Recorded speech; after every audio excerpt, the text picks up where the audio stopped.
Cerita berlatar pada tahun 1985 dengan memperlihatkan 3 orang pendaki yang sedang jalan menuju ke base camp, yaitu sebuah perkemahan di kaki gunung di mana para pendaki biasanya mempersiapkan diri untuk mendaki gunung yang tinggi di depannya, yang mana ketiga pendaki itu bernama Simon Yates, Joe Simpson, dan Richard, di mana saat itu Richard yang sebenarnya belum memiliki pengalaman mendaki gunung ditugaskan untuk menjaga barang-barang mereka di base camp.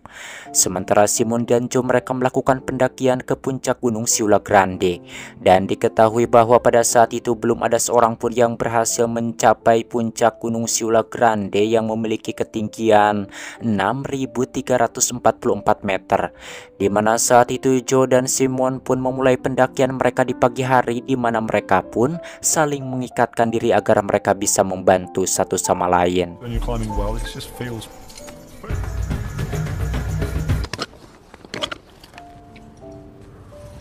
Di akhir hari pertama mereka sangat yakin kalau mereka bisa mencapai puncak gunung tersebut. Lalu mereka pun menggali sebuah gua kecil untuk beristirahat. Di hari kedua angin bertiup kencang dan cuaca pun menjadi sangat tidak bersahabat, namun kedua pendaki berpengalaman itu tetap melanjutkan perjalanannya di tengah badai salju. Dan kini tubuh mereka pun sudah sangat lelah karena mereka harus mendaki ke atas sambil melawan arah angin. Yang mana di penghujung hari kedua mereka pun kembali menggali gua es untuk bermalam di sana. Di hari ketiga paginya cuaca menjadi sangat cerah hingga siangnya mereka pun berhasil melewati area yang paling berbahaya di pendakian ini. Dan kini hanya tersisa beberapa langkah lagi untuk menuju ke puncak, yang mana setelah bebesekan di salju dengan penuh kelelahan akhirnya mereka pun berhasil mencapai puncak gunung Siula Grande. Tentunya kenyataan tersebut membuat mereka sangat merasa senang dan berpelukan di atas sana sambil menikmati keberhasilan mereka. Dan terlihat di sana hamparan gunung bersalju dan awan sejauh mata memandang membuat saya yang melihatnya sangat waas sekali. Dan ketika mereka bersiap-siap untuk turun dari gunung, terlihat awan besar mulai datang dari arah timur, yang mana saat Simon dan Joe berjalan di atas ujung tebing yang berlapis es, seketika itu juga es tersebut longsor membuat Simon terjatuh dan menarik Joe yang terikat tali dengannya. Untungnya Joe dapat menahan berat badan Simon sehingga Simon pun berhasil selamat memanjat kembali ke atas. Di hari keempat Joe yang kala itu berjalan di depan dirinya terhenti karena di depannya ada sebuah tebing dengan ketinggian puluhan meter. Kemudian dirinya pun berusaha untuk menuruni tebing itu dengan menancapkan kapaknya di dinding tebing es. Karena merasa tancapannya kurang mantap, Joe pun menariknya lagi. Akan tetapi seketika itu juga dirinya langsung tergelincir hingga kakinya patah. Tentunya hal itu membuat Joe berteriak kesakitan, di mana rasa sakitnya itu perlahan-lahan menjalar dari paha ke betisnya. Dan sebelumnya Joe tidak pernah merasakan rasa sakit yang seluar biasa ini dalam hidupnya. Dan yang lebih mencemaskannya lagi adalah kini dirinya masih berada di ketinggian 6.000 kaki dengan kakinya yang patah.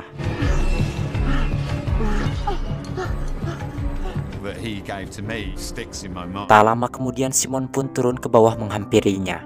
Dan awalnya di sini Joe mengira bahwa Simon akan meninggalkannya sendirian di sana karena memang sudah tidak ada lagi jalan lain untuk menolongnya. Namun ternyata Simon memutuskan untuk tidak meninggalkan temannya itu dan perlahan-lahan menurunkannya menggunakan talinya.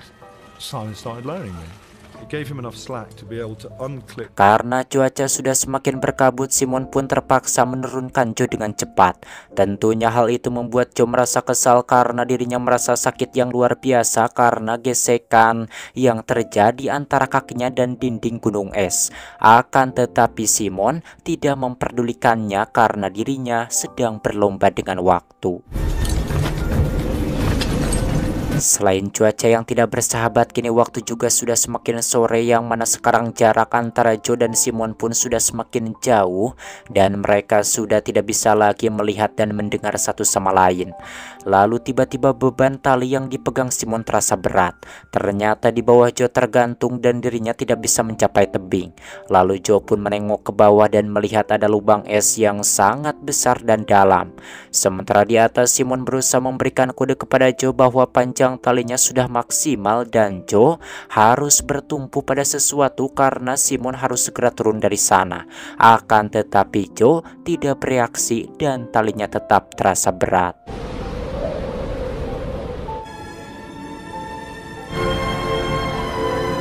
Kurang lebih 1,5 jam Simon berusaha menahan talinya dan dirinya tidak tahu sama sekali bagaimana keadaan Joe di bawah. Kemudian mereka pun berteriak memanggil satu sama lain, namun karena jarak yang terlalu jauh dan angin yang kencang membuat mereka tidak bisa saling mendengar. Dan sekarang Joe yang tidak bisa mencari jalan keluar pun pasrah, bahkan dirinya berpikir bahwa kematian akan segera menjemputnya. Sementara itu Simon yang sudah tidak kuat lagi menahan talinya, dirinya pun terpaksa mengeluarkan pisau legend buatan Cibatu Thea dan langsung memotong talinya hingga Joe pun jatuh digebros ke dalam lubang yang dalam dan gelap. Setelah itu di sini Simon pun merasa bersalah, tetapi dirinya juga tidak punya pilihan. Kemudian dirinya yang kelelahan pun membuat gua dan berlindung di dalamnya. Sementara itu di bawah ternyata Joe masih hidup, yang mana dirinya jatuh sejauh 50 meter ke bantalan es yang empuk. Di dalam gua yang gelap dan dingin, Joe pun pelan-pelan menarik talinya dan di ujung tali itu dirinya melihat ada bekas potongan. Melihat itu Joe pun sangat merasa senang karena itu artinya Simon masih hidup dan sekarang dirinya sedang berlindung di dalam gua. Disebabkan hal itu, lalu Joe pun berteriak memanggil Simon. Akan tetapi setelah berulang kali memanggilnya tidak ada jawaban, dan hal itu membuat Joe panik dan frustasi. Keesokan harinya di hari kelima Joe pun kembali berteriak memanggil Simon, berharap Simon yang memang masih hidup mendengarnya.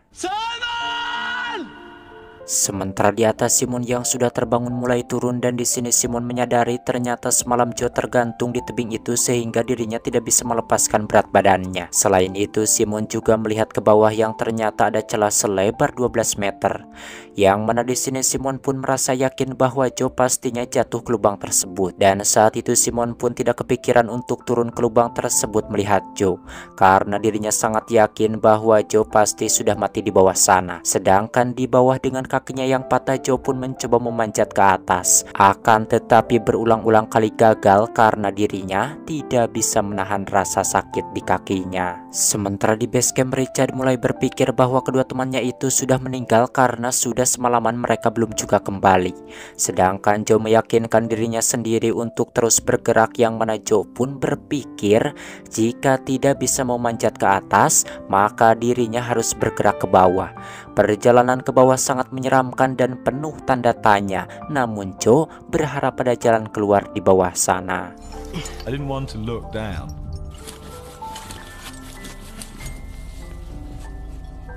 Dan pada siang akhirnya Simon berhasil selamat dan tiba di base camp dengan muka dan jari-jarinya yang berwarna hitam karena terkena radang dingin. Lalu dirinya pun memberitahu Richard bahwa Joe sudah meninggal jatuh ke dalam lubang. Sementara Joe yang masih terjebak, perlahan-lahan dirinya turun ke bawah sampai akhirnya dirinya sampai di dasar. Yang mana di sana Joe melihat sebuah lubang dan ada cahaya matahari yang masuk ke dalamnya. Melihat itu Joe pun sangat merasa senang, kemudian dirinya pun berusaha memanjat untuk keluar. Selangkah demi selangkah Joe pun berusaha naik hingga akhirnya dirinya pun berhasil keluar dari lubang terkutuk itu. Tentunya kenyataan tersebut membuat Joe benar-benar sangat merasa senang dan dirinya merasa lepas dari kematian. Namun kebahagiaannya itu perlahan-lahan berubah menjadi rasa takut karena dirinya harus memulai perjalanan yang sangat jauh menuju ke base camp dengan kakinya yang patah. Walau begitu Joe yang tidak putus asa menarik badannya perlahan-lahan mengikuti jejak kaki Simon yang melintas beberapa jam sebelumnya. Sorenya badai salju datang membuat Joe sangat panik, karena itu pastinya akan menutup jejak dari Simon yang selama ini diikutinya. And I started to get very desperate. Just trying to see Simon's tracks. Keesokan harinya di hari ke-6 langit terlihat sangat cerah dan benar saja kini jejak kaki dari Simon sudah tidak lagi terlihat karena tertutup salju. Meski begitu namun Joe tidak putus asa dan terus melanjutkan perjalanan dengan susah payah sampai akhirnya dirinya sampai di daerah bebatuan dan semakin dekat ke base camp. Tidak seperti gunung es di bebatuan ini, Joe tidak bisa menyeret badannya untuk bergerak. Disebabkan hal itu akhirnya Joe pun memutuskan untuk mengikat kakinya yang patah patah dengan bungkusan kain agar dirinya bisa berdiri dan berjalan. Namun saat mencoba bangkit, dirinya berulang kali jatuh dan merasakan sakit yang luar biasa merambat dari kaki ke sekujur tubuhnya. Akan tetapi meskipun dilanda rasa sakit, haus dan dingin yang luar biasa, Joe tetap bergerak perlahan menuju ke base camp.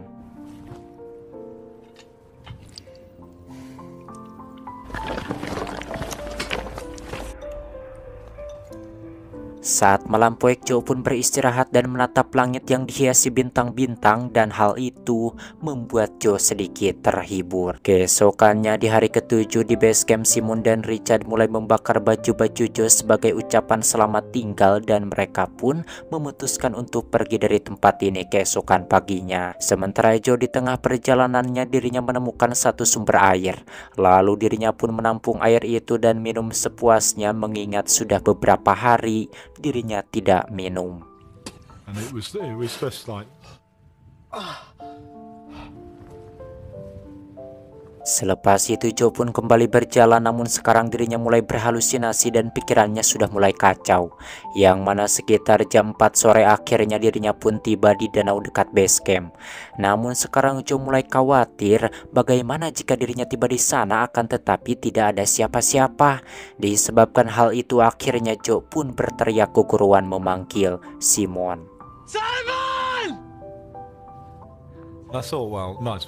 Karena tidak ada yang menjawab di sini, Joe pun mulai panik dan menyangka bahwa Simon dan Richard sudah benar-benar pergi meninggalkan base camp. Setelah kembali melanjutkan perjalanan di sana, Joe mencium aroma yang tidak sedap. Awalnya Joe menyangka kalau dirinya tidak sengaja telah buang air di celana. Namun akhirnya Joe sadar bahwa dirinya telah tiba di area buang air di dekat base camp. Menyadari itu lantas Joe pun langsung berteriak-teriak memanggil Simon.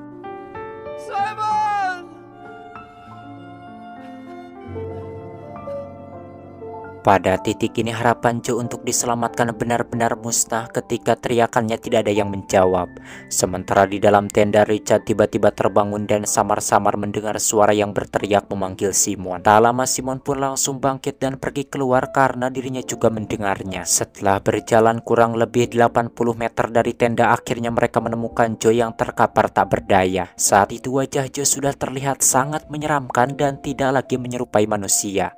Awalnya di sini Simon hampir tidak percaya ketika melihat Joe masih hidup karena sebelumnya Simon mengira bahwa sahabatnya itu sudah meninggal. Dengan penuh kebahagiaan lalu Simon pun menyuruh Richard untuk membantunya membawa Joe ke dalam tenda. Setelah berada di dalam tenda, Joe pun berterima kasih kepada Simon karena telah berusaha menolongnya. Dan dirinya juga tidak menyalahkan Simon yang memutuskan talinya, karena jika saat itu dirinya berada di posisi Simon, pasti dirinya juga akan melakukan hal yang sama seperti Simon. Sekembalinya ke Inggris, Simon mendapatkan kritikan keras dari sejumlah komunitas pendaki gunung karena telah memotong tali rekannya. Namun Joe yang mengerti posisi Simon pada saat itu selalu membelanya. Akibat kecelakaan itu Joe kehilangan sepertiga berat badannya selama 2 tahun dan 6 kali operasi. Namun setelah sembuh Joe tidak kapok dan kembali lagi mendaki sampai sekarang. Dan sejak saat itu tidak ada orang lain lagi yang bisa mencapai puncak Gunung Siula Grande selain Joe Simpson dan Simon Yates. Di akhir cerita kita diperlihatkan dengan Joe yang asli, Simon yang asli, dan Richard juga yang asli.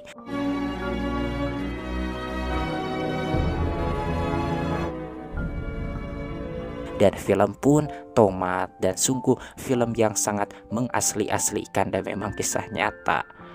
Mengambil keputusan tidaklah mudah karena jika salah akan berakibat fatal, tetapi keputusan yang diambil Simon menurut Joe sangatlah tepat. Hanya saja dirinya sangat menyesalkan karena ketika hendak pulang Simon tidak mencoba turun ke lubang tersebut untuk memastikan dirinya hidup ataupun mati. Dan pelajaran yang baik yang dapat diambil dari film ini adalah jangan pernah menyerah dan teruslah berusaha, karena jika kita belum ditakdirkan untuk meninggal, seberat apapun cobaan yang menimpa kita pastinya kita akan bisa melewatinya, karena Tuhan tidak akan pernah menguji seorang hamba di luar batas kemampuannya. Dan akhirnya saja saya Boy pamit dari ruang dengar Anda, sampai berjumpa kembali di video selanjutnya.